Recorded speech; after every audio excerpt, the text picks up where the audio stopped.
अगर ये universe infinite है तो आपका सेम वर्जन बिल्कुल सेम आपकी तरह ये सेम वीडियो कहीं इस यूनिवर्स के अंदर कहीं देख रहा होगा। ये मैं कोई साइंस फिक्शन वाली बात नहीं कर रहा, ये साइंटिफिक पॉसिबल है। मुझे अपने 5 मिनट दो, मैं प्रूव कर दूंगा। देखो, सबसे पहले सोचते हैं डिसीजन। आप जो अपने डिसीजन लेते हो क्या वो सच में आपके होते हैं? एग्जाम्पल लेते हैं, एक तरफ है चाय और दूसरी तरफ है कॉफी। आपको दो चॉइस दी जाए, आप क्या पियोगे? तो आपका माइंड ने बोला कि चलो मैं कॉफी पीता हूँ, क्योंकि आपके माइंड ने बोला कि मैं कॉफी पीने का मन है। आपने कॉफी चूज कर ली। लेकिन थोड़ा डीप सोचो, क्या वो जो आपने चूज करा वो आपका सच में माइंड सच में आपका डिसीजन था या कहीं और से वो आया है? ठीक है, देखो, यूनिवर्स के अंदर अगर फ्यूचर प्री डिफाइंड है, मतलब जो फ्यूचर में होने वाला है वो प्री डिफाइंड है, पहले से तय है, तो वो आपका जो थिंकिंग है, जो आपने सोचा है कॉफी के बारे में, वो आपका चॉइस नहीं है। क्योंकि अगर वो पहले से ही लिखा हुआ है, पहले से ही प्री डिफाइंड है यूनिवर्स के अंदर आगे क्या होने वाला होगा, तो वो भी रिटर्न है कि आप एक एग्जैक्ट टाइम पर वो कॉफी चूज करोगे। ठीक है, तो वो आपके कंट्रोल में नहीं है, तो यहाँ पर भी आपका डिसीजन गलत है।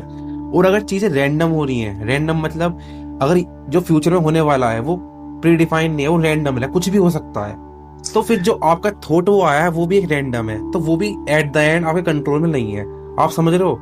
दोनों चॉइस के अंदर आपका जो थॉट है वो आपके कंट्रोल में नहीं है, और दो ही पॉसिबिलिटी हो सकती है, तो प्री डन हो या चीजें रैंडम हो रही हो। तो अब क्वेश्चन आता है, आपने चूज करी कॉफी, तो अगर ये यूनिवर्स इनफाइनाइट है तो इस यूनिवर्स के अंदर कहीं पर सेम जो जो चूज करने को मैंने बोला है वो कहीं आपके वर्जन ने कहीं पर वो चाय चूज करी होगी, मतलब कॉफी को रिजेक्ट कर दिया। जैसे यहाँ पर आपने चाय को रिजेक्ट कर दिया, कॉफी चूज करी, वहां पर चाय चूज कर ली होगी, कॉफी को नहीं। अब मैं समझाता हूँ कैसे। देखो, इनफाइनाइट का मतलब क्या होता है? कभी भी खत्म ना होने वाली चीज। अगर यूनिवर्स इनफाइनाइट है तो एक ऐसा प्लेनेट अर्थ दोबारा एग्जिस्ट कर सकता है समवेयर इन द यूनिवर्स। अब ऐसा मैं क्यों बोल रहा हूँ? देखो, सबसे पहले समझो यूनिवर्स किस चीज से बना है। यूनिवर्स का मटेरियल क्या है? देखो, यूनिवर्स के अंदर स्टार्स हैं, गैलेक्सीज हैं, मून्स हैं और ब्लैक होल है, समझ रहे हो? और डार्क मैटर है, डार्क एनर्जी है। मतलब जो भी चीजें यूनिवर्स के अंदर है वो लिमिटेड है, मतलब एक फिक्स नंबर पर है, समझ रहे हो? और वो इनफाइनाइट स्प्रेड है। अगर यूनिवर्स इनफाइनाइट है तो वो स्प्रेड होंगी चीजें। कहीं प्लेनेट, आप यूनिवर्स में ट्रेवल करोगे तो आपको प्लेनेट दिखेंगे, आपको गैलेक्सी दिखेगी, आपको स्टार्स दिखेंगे, आपको ब्लैक होल दिखेंगे। आप चलते जाओ, मतलब आप कभी खत्म नहीं हो पा, लेकिन आपको सेम चीज रिपीटेशन दिख रही है, मतलब सेम चीज की इनफाइनाइट कॉपी हो सकती है। तो कहीं पर सेम रिपीट अर्थ भी हो सकता है, कहीं पर एक हमारा बिल्कुल सेम हमारी तरह सोलर सिस्टम कहीं पर बना हुआ हो, कहीं पर हमारा प्लेनेट अर्थ हो, अर्थ के वहां पर लाइफ हो बिल्कुल हमारी तरह, और आपका सेम वर्जन ये सेम वीडियो देख रहा हो। और जो मैंने बताया वहां पर आपने चाय और कॉफी वाला एग्जांपल, वहां पर उसने चाय चूज करी हो। अब ऐसा क्यों है पॉसिबल? डिटेल समझाता हूँ। देखो, इनफाइनाइट चीजों को समझो पहले क्या होता है। जैसे हमारे नंबर्स हैं 1 2 3 4 5 6, ये इनफाइनाइट है, आप काउंटिंग करते रहो, कभी खत्म नहीं होंगे, समझ रहे हो? लेकिन मटेरियल जो है वो फिक्स है। देखो, नंबर कितने होते हैं? 1 2 3 4 5 6 7 8 9 और 0। इन सबको मिलाकर आप इनफाइनाइट कॉम्बिनेशन बना सकते हो, समझ रहे हो? अब आपका मन में क्वेश्चन आ रहा होगा, इनफाइनाइट है तो इसका मतलब ये थोड़ी है वो सेम रिपीट होगा। मैं एग्री करता हूँ, लेकिन एक मिनट रुको। आप एक टाइपराइटर लो, ठीक है? आप टाइपराइटर में नंबर टाइप करते रहोगे, अब आप करते जा रहे हो, इनफाइनाइट करते जा रहे हो, आप कभी रुक नहीं रहे, ठीक है? तो एक ना एक टाइम ऐसा आ सकता है कि जो आपने नंबर पहले टाइप कर दिया है वो सेम दोबारा टाइप आप दोबारा कर दो, उसकी कॉपी हो सकती है। क्योंकि अगर आप इनफाइनाइट करते जा रहे हो, आपकी उंगलियां कभी भी किसी चीज पर टैप कर सकती है, आप समझ रहे हो? आपने दोबारा 0 0 दबाया था तो आपने दोबारा 0 0 दबा दिया, तो 0 0 वहां पर भी था, आपने पहले भी दबाया 0 0, आपने दोबारा ये दबा दिया, तो इसकी कॉपी हो गई।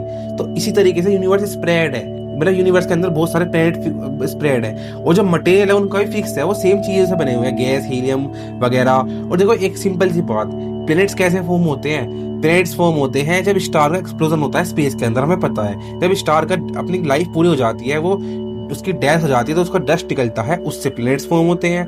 उसके अंदर जो हमारा अर्थ पर मटेरियल आता है वो सब प्लैनेट्स के स्टार के एक्सप्लोजन से होता है। तो हमारे जो स्टार्स हैं वो भी यूनिवर्स के अंदर वो भी देखो लिमिटेड ही है। G type star, red dwarf star, big massive star, उनका एक्सप्लोजन से प्लैनेट्स बनते हैं। हमारा nearest star system Proxima Centauri है, जो कि हमसे 4.2 मिलियन लाइट ईयर दूर है। वो भी बिल्कुल जैसे हमारा सोलर सिस्टम क्रिएट हुआ है, वो भी उस तरीके से क्रिएट हुआ होगा, उसके अंदर भी एक स्टार का एक्सप्लोजन हुआ होगा। देखो, हमारे यूनिवर्स की एज तो 13.8 बिलियन ईयर्स है, और हमारा जो सोलर सिस्टम है उसकी एज है 4.5 बिलियन पहले अर्थ बनी, तो उससे पहले ही सोलर सिस्टम क्रिएट हुआ था, ठीक है? तो वो जो क्रिएट हुआ है वो एक्सप्लोजन से हुआ है।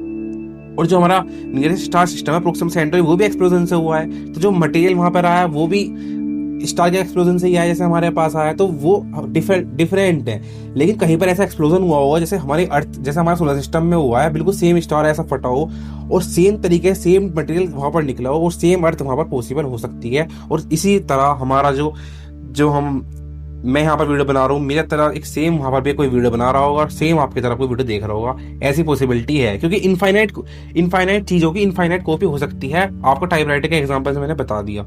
देखो, अगर ये सब पॉसिबल है तो आपकी जो फ्री विल है वो एक्चुअल में फ्री विल है ही नहीं, आपके कंट्रोल में वो है ही नहीं। समझ रहे हो? मतलब जो आप यहाँ इस वर्ल्ड में, इस अर्थ पर डिसीजन ले रहे हो, तो वो आप जो डिसीजन ले रहे हो वो आपके है ही नहीं। मतलब आपने जो डिसीजन लिया उसका अपोजिट डिसीजन यूनिवर्स के अंदर कहीं पर सेम आपकी तरह, आपके जैसे इंसान ने वो डिसीजन ले लिया होगा। ऐसा भी पॉसिबल है, क्योंकि आपको लगता है, मैंने आपको सपोज करो आपको कुछ करना है, आपने सोचा मैं कल को पकोड़े खाऊंगा, पकोड़े बनाऊंगा, पकोड़े खाऊंगा। अगर कल को बारिश नहीं होगी, बारिश होगी तो मैं पकोड़े खाऊंगा। लेकिन आपने कल को देखा कल बारिश नहीं हुई, क्योंकि अगर सब कुछ प्री डिफाइन है तो बारिश भी नहीं होगी उस दिन। मतलब एग्जैक्ट होगा वहां पर बारिश नहीं होगी तो आप पकोड़े नहीं खाओगे, ब्रेड पकोड़े बनाकर। और अगर बारिश हो गई तो आप खा लोगे। तो आप समझ रहे हो, आपके इमोशंस, आपकी फ्री विल आपके कंट्रोल में है ही नहीं अगर ये यूनिवर्स इनफाइनाइट है। और यूनिवर्स इनफाइनाइट के चांसेस बहुत ज्यादा हैं, क्योंकि हमारे एस्टिमेट के हिसाब से ऑब्जर्वेबल यूनिवर्स का एज हमें पता है कहाँ तक वो फैला हुआ है। क्योंकि वो हमें क्यों पता है? क्योंकि वहाँ की लाइट हमारे आंखों में आ रही है। हम चीज़ों को तभी देख पाते हैं जब किसी लाइट हम देख पाते हैं। मतलब लाइट ट्रैवल कर रही है यूनिवर्स के अंदर, तो जहां तक लाइट ट्रैवल कर चुकी है वहां तक हम देख पा रहे हैं। और यूनिवर्स एक्सपेंड भी कर रहा है, मतलब जो लाइट है वो ट्रैवल करते जा रही है, वो रुक ही नहीं रही। तो लाइट कब रुकती है? जब उसको सामने कोई एज आ जाए। यहाँ पर मैंने लाइट छोड़ी, यहाँ पर एज आ गया तो लाइट रुक गई, इसका मतलब एज है, इसका मतलब वो इनफाइनाइट नहीं है। लाइट कब तब रुकती है जब वो चलती जाए, इसका मतलब वो चलती जा रही है तो वो कभी रुक ही नहीं रही। तो इसका मतलब क्या हो सकता है? यूनिवर्स इनफाइनाइट है। अगर इनफाइनाइट है तो दूसरी अर्थ भी होगी, कॉपीज पॉसिबल है। आपके क्या थॉट्स है कमेंट सेक्शन में जरूर बताना प्लीज। वीडियो अच्छे लगे तो लाइक कर देना, चैनल सब्सक्राइब कर देना। मिलते हैं नेक्स्ट वीडियो में, ऐसा कंटेंट लाता रहता हूँ, चैनल सब्सक्राइब कर लेना। मिलते हैं नेक्स्ट वीडियो, तब तक good bye, take care, love you all.